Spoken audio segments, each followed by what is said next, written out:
the Lakers and the Timberwolves. The Lakers lose to the Minnesota Timberwolves. Game 1 of the first round of 7-game series. And this was a game where it looked like the Lakers were going to control it early. A solid start for the Lakers. He had a 28-21 lead early in the first quarter. Luka Doncic was coming out scoring. He got out to a fast start. He scored 16 points, 5 of 10 from the field, 3 of 6 from beyond the arc. It looked like Luka Doncic was going to do what he did to this Timberwolves team last year, and the Lakers were going to cruise, but that was not what happened after that. After that stretch, the Wolves outscored the Lakers in a 96-67. 96-67 for the rest of the way. There was a stretch in the middle of the game where the Wolves outscored the Lakers 67-33. The Wolves took game 1 117-95. And the big takeaways from this one is, first and foremost, did the Lakers think this was a regular season game in January? Did the Lakers think this was a regular season game in March? The Wolves came out hearing about this Lakers team, a more athletic Timberwolves team, and they shot the lights out. They absolutely shot the lights out. They were hungry. I hate the cliche that team wanted more, but the Lakers, outside of Luka Doncic, no one had a good game. They look listless. They look lifeless. And the Lakers put themselves in a hole there in the second quarter, and they were just never able to recover. They did make some adjustments in the second half. They started to bounce back a little bit against their physicality. And look, are we going to see what we saw in game 2 or for the rest of the series from this Minnesota team? I think that if I had to bet, I would say no. I mean, are you going to see a Minnesota team get offense like that from Naz Reid? Get offense like that from a Minnesota team that, yeah, you got Anthony Edwards. He's certainly a absolute star. And it wasn't the 22 points from Edwards. It was the fact that he was finding his other guys. And that was the strategy for the Lakers. Let's try to stop Anthony Edwards, and let's try to dare their other players to shoot and see if they can get it done. And they did. Jaden McDaniels, 11 of 13, 25 points. 3 for 3 from beyond the arc. That's not happening again. I don't care. That's not going to happen again. I mean, Naz Reid, 8 for 12, 23 points, 6 from 9 from beyond the arc. DiVincenzo, 4 for 9. I mean, you're just not going to see that level of efficiency from those type of players. I mean, Naz Reid and McDaniels going 16 for 22 on the night, combining for 48 points, 9 for 12 from beyond the arc, 19 for 25 from the field. Is that going to happen again? If that does, you say, hey, congratulations. You tip your cap and you say good luck for the rest of the way in the playoffs. But that certainly most likely is not going to happen again. But I do think it's interesting that this Lakers team with Jackson Hayes, it's not a viable strategy. I think the first thing you want to see from the Lakers in adjustments for game 2 is you look at the lineup with Jackson Hayes. With Jackson Hayes on the court, he goes 0 for 2, 3 rebounds, a -11 plus minus. He was awful. He's unplayable. The Lakers do not have a playable big. And McDaniels, who scored 25, he said after the game, I just noticed at certain times when Jackson Hayes wasn't on the court, I'm basically the tallest person out there, so I don't think no one could really rim protect me. So the Lakers, the big adjustment they're going to have to make in the second game is what do they do with their lineups to start games? Because if Jackson Hayes is unplayable, do you go ultra small? Do you go wings, shooters, and try to shoot the lights out? That's certainly a strategy that they could go with. And you could have LeBron James as your biggest player out there, right? Amongst your biggest players out there, and you just try to shoot the lights out. I mean, is that the strategy they're going to have to employ? Because, I mean, look, when we previewed the series, the thing we said was you cannot just keep going back to the well with Jackson Hayes if he's unplayable. And what that did was it allowed them to get to the rim, but also there were so many open threes all night long. That's the second big thing they need to do. The Lakers need to do a better job and be a little more physical and getting out there and stopping the three. Minnesota went 21 of 42 from beyond the arc in game one. Of those 42 threes, 27 were wide open. 15 were open. They had all day to shoot. They had 0 3-point attempts on the night. They were classified as coming against tight or very tight defense. The defense was atrocious for the Lakers. The effort was not there. This team did not show up ready to play for a playoff game. And the Minnesota Timberwolves, they came out with a chip on their shoulder and absolutely belt to you-know-what, smoked the purple and gold. And yes, LeBron James is very well known for feeler out games, right? I'm going to fill you out in game one. If I lose game one, then it's not the end of the world. But if you look at the history of his career, when LeBron James has won game one, his teams have gone 29-2. He won 20 straight. So had you just won last night, a couple nights ago, had you just won game one of that series, you would be feeling very, very confident about a series win for the Lakers. But instead, I think they're in for a dogfight against the Wolves. When LeBron loses game one, he's 12-11 and he's lost 3 straight. And yes, if you look deeper into that stat, it is a little skewed. Those 10 losses, 5 of them were from 2006 to 2011, and since 2012, he's 9-4. But still, the truth is, when he wins early, they most likely win that series. When he does not, it's a dogfight. It's a 50-50. And that is the situation that they are in. But here was JJ Redick after the game talking about the Lakers matching up to this Wolves team, giving this Wolves team credit, and talking about what they need to do moving forward. They were able to get the start of their run was transition and a second chance. And if you look sort of at the effort offense areas for them, they ended up at 25 fast break points, which that's always skewed by the counter, so it's more than that, and 23 second chance points. So, the schematics wise in the half court, we'll take a look at everything and see what we want to tweak and all that. That's hard to overcome, particularly when a team is shooting like they were shooting tonight. Yeah, I mean, I have to go look back at everyone, but I know a number of those were in transition and off offensive rebounds. Yeah, and he talked about Austin Reeves. He talked about LeBron James. He mentioned those switches. Where the hell was Austin Reeves? Where was Hillbilly Mama? Where was LeBron James in the first half? Because that was the worst first half of basketball I've ever seen from Austin Reeves in his career. The guy just didn't show up. LeBron didn't score his first points until the second quarter. You can't have a top-heavy roster and have only one of those guys show up in Luka Doncic, and then Luka Doncic only has 1 assist. Austin Reeves in the first half goes 1 for 6, scored 2 points, had 2 rebounds, 2 assists, and 1 turnover. Just was getting absolutely just abused on the defensive end. And I think that's the other big takeaway for me is those switches in those situations. You cannot put them at a disadvantage when you're the Lakers.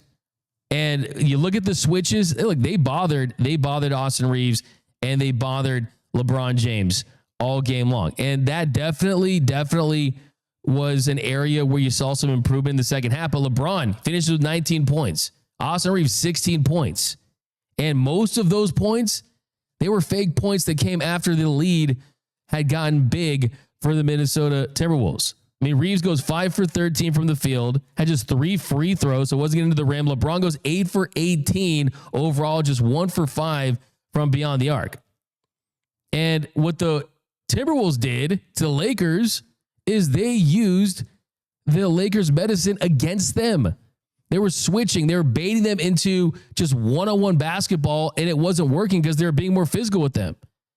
And LeBron and Reeves, they were trying to target those mismatches against the Wolves bigs. But what'd that do? That made it where they just weren't getting to the rim. I mean, you saw contested step back jumpers, and Minnesota was happy with that. So the Lakers, they have to find a way to get Austin Reeves and LeBron James in spots where they're getting downhill. You got multiple screens and different actions that can free them up. I mean, yes, they can score in ISO situations, but when they do that, it takes away from what this offense is capable of. You're not seeing as many points on assists. It was the least amount of points on assists they've had in years for this one. I mean, you had 15. I mean, it wasn't a viable strategy. It's not sustainable. So to win game 2, the Lakers, you need to get easier looks, better looks, cleaner looks. Because let's be honest, at this stage of their careers, LeBron James and Austin Reeves, they're not the kind of scorer that Luka Doncic is, where you can just give them the ball and you can expect results every single possession. That's just not who they are. And then LeBron did talk about it after the game, the fact that the Lakers need to control the controllables. That was the buzzword, the buzz phrase that LeBron was using after the game. Here was LBJ after the Lakers loss. Well, obviously, we got to do a better job of controlling the controllables, and I don't think we did a good enough job after the first quarter. Once they blitzed us in that second quarter, 38-20. But giving up 21 threes, giving up 20-plus fast break points, second chance points, those are some of the things that we can control. Obviously the three-point shooting, we know they have a lot of lasers. They have a lot of guys that can shoot from the perimeter. So we got to do a better job of closing the bodies and getting out on shooters. So, we'll get back in the film room tomorrow, look at the things that we did well, some of the things that we didn't do so well, and continue the game plan for game 2. We have a couple of days to prepare for it. So you like to hear that, and you like to hear that this team can have another gear they can get to. But yeah, I mean, a very disappointed first game in the playoffs for the Lakers after all the momentum they had been building. But yeah, it's going to come down to, can they match up with the team? Can they adjust? Here's LeBron on the game 2 adjustments. Well, definitely. When you play in a Minnesota team, they're going to be physical. That's what they bring to the table. Maybe it took us one playoff game to now get a feel for it and know what the type of intensity, the type of physicality that's going to be brought to the game. But that's just the way they play. So we should be more than prepared for that on Tuesday night.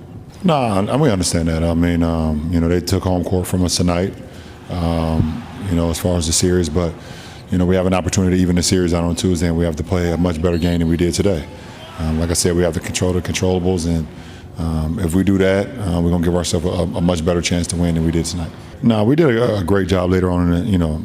Throughout the whole season, we did a great job of not allowing teams to get, fast break point after fast break point after fast break point. I mean, like I said, those guys are 10 for 15 and 25 points on the fast break.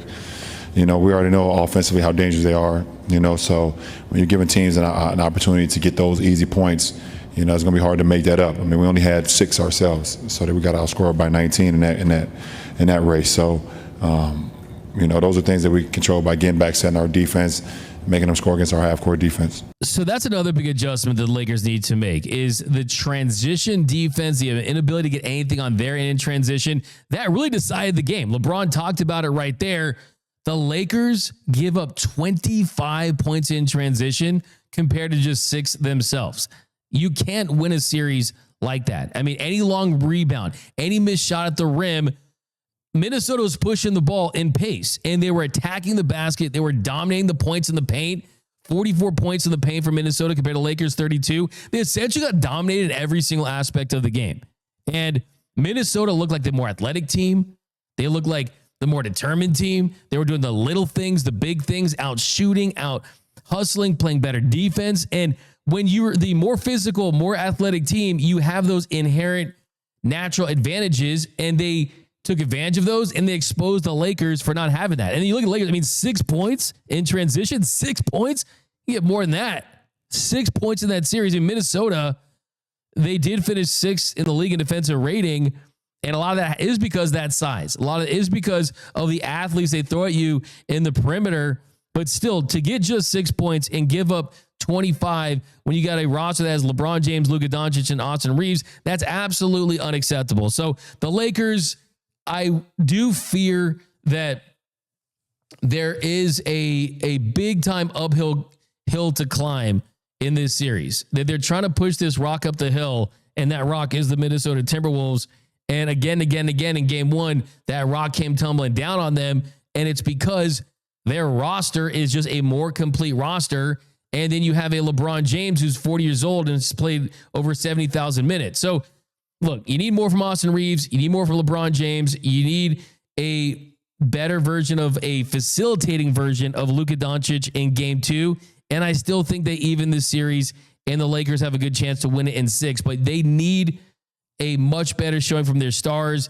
They need better effort from their role players. I will say the thing that does concern me is the reason why the Mavs beat this Wolves team last year in the Western Conference Finals is because of the 15 to 20 points per game they were getting with dunks and layups from the rim runners. And most of those opportunities were created by Luka Doncic. And you combine that with the clutch shots he made down the stretch and Kyrie's contributions. That's why they won. I mean, guys like Lively and Gafford, I mean, they made 75% of the shots at the rim. The Lakers just don't have those kind of dudes on the roster.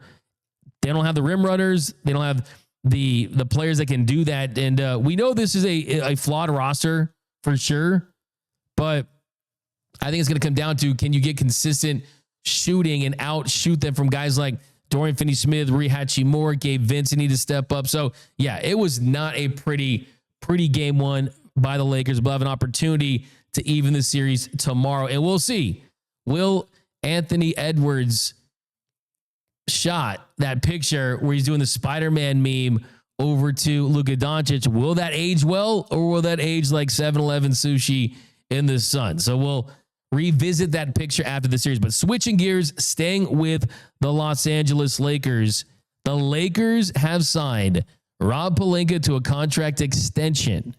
So Rob Pelinka is back for the long haul, a multi-year contract extension, and added to his title is naming president of basketball operations and general manager. Jeannie Buss released in a statement, "For 8 seasons, I have relied on Rob's vision and leadership to do what's best for the Lakers organization. I value his partnership and professionalism and believe in his ability to deliver championship caliber basketball for Los Angeles and for Lakers fans everywhere." So it's good to see that Rob Pelinka was rewarded for pulling off one of the biggest heists, one of the biggest rob jobs, robbed Nico Harrison Pelinka that we've ever seen in the history of the NBA. And I do think that after this extension, I'm pretty confident that there is a Rolls Royce with a big purple and gold bow on it sitting in Nico Harrison's driveway right now, because Nico Harrison making one of the worst trades in NBA history has led to essentially probably it's going to be a lifetime contract for Rob Pelinka. I mean, think about this. Rob Pelinka is set for life because he accepted a coffee date and kept a straight face while looking at Nico Harrison while he was about to pull off one of the best trades ever and one of the worst trades ever. Because before that trade, since the Lakers championship series, since they won the championship a few years ago, they beat the Miami Heat, it has not been great before the Luka Doncic deal. I mean, just rewinding, 2021, what did Rob Pelinka do? Signed Montrezl Harrell, full MLE. He was unplayable in the playoffs and hard capped the team. He let Dwight walk for absolutely nothing after the championship. He traded away Danny Green, a first-round pick, for Schroeder, and offered him $84 million, which would have been a disaster, except Schroeder did turn it down, thankfully. He turned down THT for Kyle Lowry.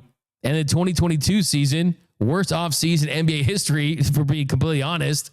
He traded away KCP Kuzma, a first-round pick, for Westbrook, who was a disaster for this team. He let Caruso walk for nothing. And then in 2023, he got D'Angelo Russell and he was unplayable in the playoffs. So look, the good thing about all this is he absolutely 100% redeemed himself. He absolutely redeemed himself. He deserved that deal because of his relationship with Nico Harrison. And you could trace it back to Kobe and Nike and all these little dominoes that fell along the way. But yeah, it's going to be crazy when Nico gets fired only to be hired by Rob Pelinka. I can see Rob Pelinka telling him now, hey, good job, Agent Nico. Mission complete. Return to base. You're now working for us.